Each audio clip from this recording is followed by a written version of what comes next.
इस वीडियो में हम अध्ययन करेंगे सतत अनुपात का। आगे क्या चीज़ें हमारी पढ़ी हुई थी वो आप पिछले वीडियो में देख सकते हैं। चलिए हम इसी को आगे बढ़ाते हैं। जैसे आपका दिया जाए A/B+C बराबर 3/4, B/C+A बराबर 2/3। आपसे पूछेगा, ये दोनों चीज़ गिवन है, तो आपसे पूछेगा C/A+B का मान क्या होगा। तो क्या होगा इसका मान कैसे निकालेंगे, ये आपका पहला क्वेश्चन है। तो यहाँ पर सबसे पहली ज़रूरी बात है, सतत अनुपात में मैंने बताया था जो चीज़ सब जगह कॉमन होती है उसको देखो इक्वल है कि नहीं है। तो यहाँ पर कॉमन A और B, A+B कुछ दिख नहीं रहा है, लेकिन प्यार से देखो तो यहाँ पर एक चीज़ पकड़ में आ जाती है। क्या पकड़ में आती है? A+B+C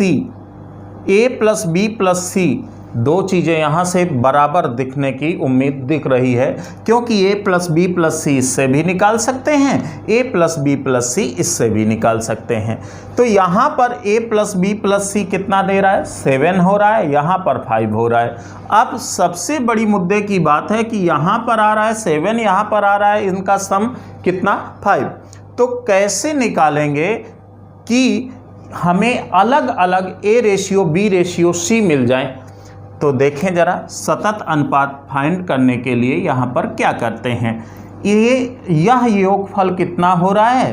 3:4, 4 3 7 हो रहा है। तो देखें 3:4, ये A है, ये B+C है, और यहाँ पर B है, और ये क्या है? C+A है। तो बराबर 2:3। इसका सम 5 हो रहा है, इसका 7 हो रहा है। तो जो चीज़ बराबर करनी है उसका इंटरचेंज गुणा कर लें। किसको बराबर करना है? इनके योग को। योग यहाँ पर 5, तो इसमें 5 का गुणा, और इसका योग 7, तो इसमें 7 का गुणा कर दीजिए। क्लियर है बात? तो ये कितना आ जाएगा? 5×15, और ये कितना हो गया? 20 हो गया। अब यहाँ पर ये कितना हो जाएगा? 14 हो गया, और यह कितना हो जाएगा? 21 हो जाएगा। बात समझ में आई? टोटल करें जरा, एक ही चीज़ आ रही होगी। यहाँ पर भी 35 हो रहा है, यहाँ पर भी 35 हो रहा है। अब बिल्कुल सेम हो गया। तो अब यहाँ से A/B/C निकाला जा सकता है। A कितना है? A 15 के द्वारा डिनोट हो रहा है, और B कितना है? 14 है। अब ये बताओ C निकालना है।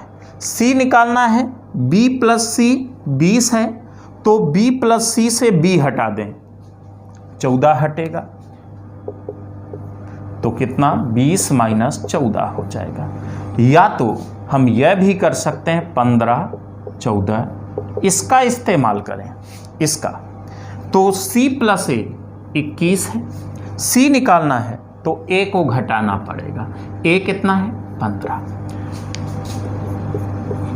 चाहे इससे करें चाहे इससे करें, तो 15 आ गया, ये 14 आ गया, ये कितना पार्ट बचेगा? 21 में 15 घटेगा, 6 आ जाएगा। जब ये 6 आ गया तो कुछ कट तो नहीं रहा है। अब आपको निकालना है C/A+B निकालना है। तो C/A+B कितना हो जाएगा? C कितना? 6। A+B, A और B को जोड़ेंगे 29, 6:29 आपका आंसर आ जाएगा। इस सवाल को पूछने का तरीका चेंज हो सकता है, ऐसे लिखा हो सकता है A/, क्योंकि मैंने बताया रेशियो का मतलब अपान से भी होता है, B+C बराबर 3/4, और फिर दिया जाए B/C+A बराबर 2/5। तो आपसे पूछेगा क्या? C/A+B की वैल्यू क्या होगी? ये भी एग्जाम में पूछा गया क्वेश्चन है। तो इसमें आप देखो, हमने क्या बताया था, ए रेशियो बी प्लस सी, ऐसा ही कुछ ये दिया गया है 3:1।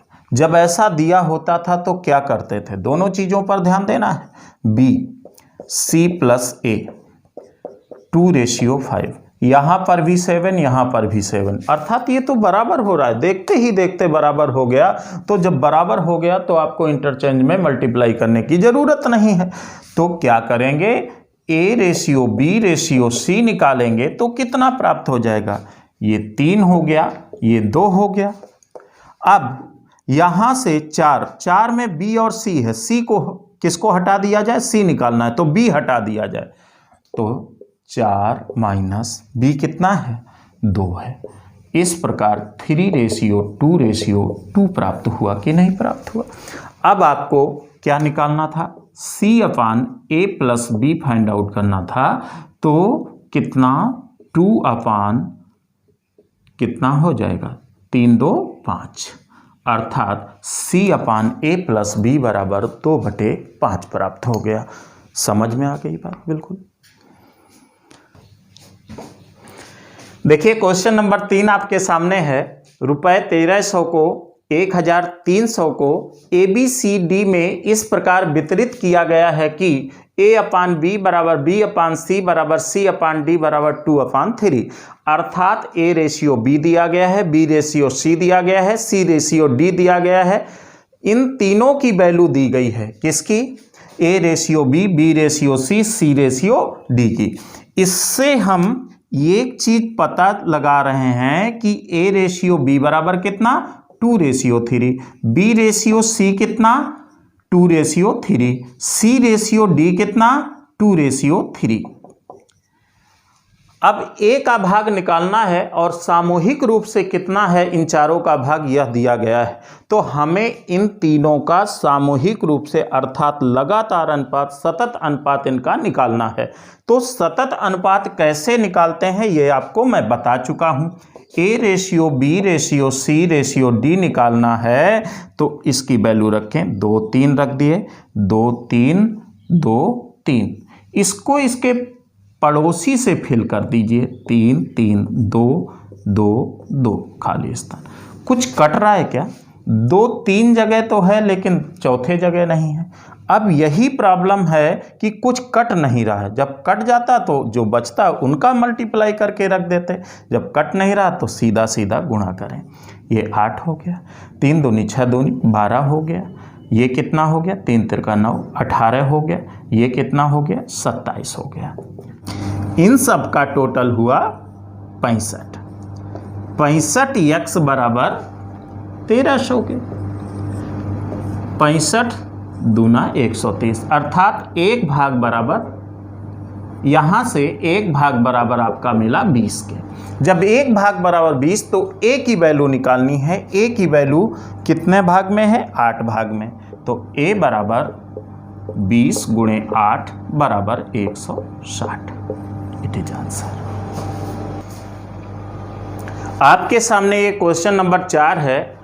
रुपए 2920 को ABC के बीच इस प्रकार बांटा गया है कि जब A को 3 रुपए मिलते हैं तो B को 4 रुपए मिलते हैं।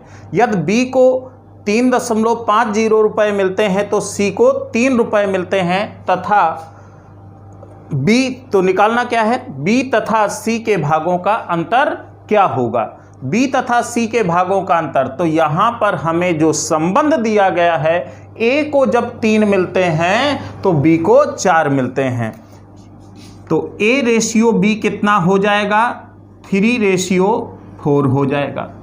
अब यहां पर देखें, B को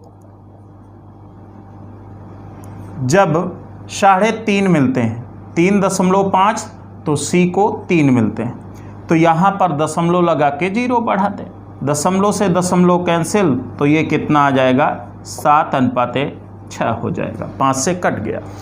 अब ये देखें, इनका आपको सतत अनुपात निकालना है। मैंने कहा था 2 का सतत अनुपात है, इसका आखिरी इसका पहला है, तो आप क्या करेंगे, उल्टा n वाला रूल करेंगे, 3 4 7 6 ऐसे आएगा। तो कितना हो गया, 7 21, 7 चौको 28, और 6 चौको 24। इस प्रकार ये तीनों भाग मिल गए। ये ए होगा, ये बी होगा, ये सी होगा। A ratio B ratio C, तो यहाँ पर तीनों का टोटल 73 हो गया। 73 पार्ट कितने के बराबर? 20 के बराबर। अब यहाँ पर ये देखिए कट हो रहा है, 3 चौको 12, 7 चौको 28, यानी कि 4 बार कटेगा। 40 आ गया, 1 भाग बराबर, 1 भाग बराबर 40।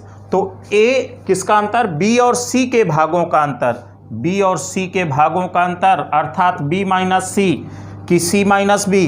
बड़े में छोटे को घटाइए, कितना हो गया? 4 भाग, 4 भाग गुणे 40, यानी कि 160 रुपये। यही आपका आंसर होगा। आशा करता हूँ यह वीडियो आपको समझ में आया होगा। मिलते हैं अगले वीडियो में।